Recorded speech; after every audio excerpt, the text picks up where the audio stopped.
I want to tell you a little story about something called the Mass of Babalon, which is a little ritual that I constructed with an ex-girlfriend many, many years ago. The year was 1998, when I was a mere fetus, I think, at the time that I wrote it, but it was a long time ago. But before I get into this story, I want to say something. I want to say that, thank you. I just reached my first milestone ever on YouTube, which is that I got 1,000 subscribers. So I want to thank all of the people who are subscribed, and I want to ask that if you are not subscribed to me on YouTube, that you take a second and you hit the subscribe button and subscribe to my videos on YouTube.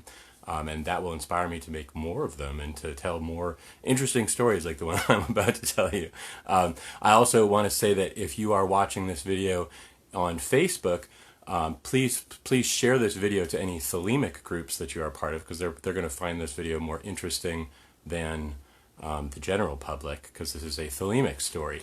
So, at any rate, in 1998, I was going out with a girl named Leah, and we wrote this ritual together. Basically, we were inspired by a speech that Hymenaeus Beta, the head of the OTO, gave to a Thelemic women's conference, in which he said that someday, in the distant future, some female adept might construct a Gnostic Mass that was based on the female formula, but that wasn't going to happen anytime soon. Well, being youngins, we immediately were like, well, let's just write that. Let's write that ritual. So we wrote this ritual as an experiment, and basically we started with the principle that, well, if the Gnostic Mass is based on the well, first of all, we decided to call it the Mass of Babalon. So it's a Babylon-centered mass, and has the priestess as the main actor and the priest as the sort of passive actor within it. And we figured, what better way to encompass it than with what's called the formula of the abyss, which is about the magician sort of giving up his entire existence into the cup of Babylon. So we envisioned the Mass as basically the priestess is the active person who's doing the ritual action, and the priest is that adept who is giving all of himself up into the cup of Babylon. And so the ritual is kind of an inversion of the regular Gnostic Mass. And basically, we kept to the formula of the Gnostic Mass fairly closely. So if you do ever get a chance to see this ritual, to read it, you'll see that it fairly closely resembles the Gnostic Mass and basically all of its pieces, except that we've substituted things in from different parts of the Book of the Law and Jack Parsons' Libra 49 and some other little ritual elements that we kind of constructed to fill in a few of the gaps here and there. It's a really interesting ritual. I think it's a ritual that's worth, I'm glad that it exists. It's basically been gone for approximately 20 years for a reason. I'm going to tell you the story of this reason why this ritual has been disappeared and how it reemerged.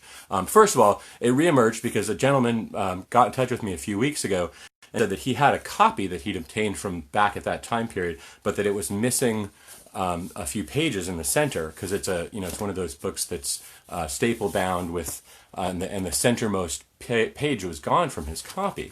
Well, I went and I searched, and I actually really thought there was only my one copy of it that existed at all, and I found this box of partial copies of it, also missing center page in some cases missing the whole thing. So I managed to assemble through a little bit of more photocopying a total of 23 copies of this. But these are the last copies. This is going to be it, and I'll tell you why. Basically, so much has changed in my life since I created this with Leah that I feel. I mean, if there's a resurgence of interest in this, if these 23 copies go to good homes and people start wanting to have something to do with the Gnostic this Mass, I'd be willing to reconsider, thinking about it again and adding some additional, essays or something and doing a real new edition of it. Maybe, probably not though. But basically, we created this as an experiment, and we did it. We were a very experimental group up in Boston at the time, the Knights Templar Oasis of the OTO, And so we created this and we performed it once, and then there happened to be a Gnostic Mass conference taking place down in Baltimore. And so we brought this Mass down with us to Baltimore.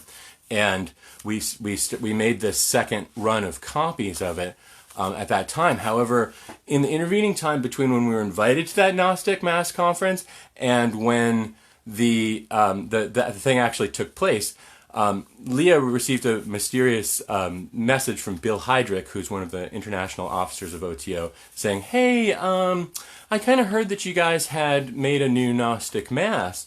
Can I take a look at a copy of that?" And so she, being a young person, was like, "Wow, Bill Heydrich is interested in our math," and she sent him a copy immediately. Well, then we got a message from Hymenaeus Beta, who's the head of the OTO, saying, "Hey, I'd really prefer it if you didn't start spreading this Gnostic Mass around."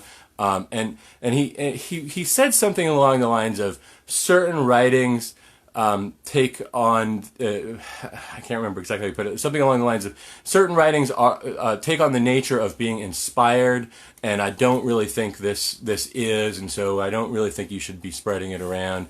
And obviously our feelings were hurt at the time, but we were fairly committed to the OTO, and so we kind of went quiet with it. My friend Jim Wasserman, another ninth degree of the OTO, did read it, and he said that he felt that it was, if possible, a Thelemic black mass, that it was an abomination. So he was even more critical than HB was. But so the funny thing is, I read through it and I actually think that it is kind of inspired. I mean, it's inspired, it's quirky, it's an odd little Gnostic Mass, substitute that has a female lead in it instead of a male. But I mean, it's a good ritual, and the poetry in it is very inspiring. The Babylon oriented nature of it, and I mean, just everything about it is actually, I really think it's kind of cool. But so basically, I've kept it quiet all these years because I didn't want to, I don't really like to create problems when I don't have to. But since I found all these copies, I'm going to let them out into the world and then be done with it. I will share a link below to get a copy of this if you want to. And if you share this video, please make sure that it has a link so that people can get a copy of this. However, it may be gone, because there's only going to be there's 23 of these, and that's going to be it. So at any rate, hopefully you found this story interesting, and the punchline is that you can have a copy of it now.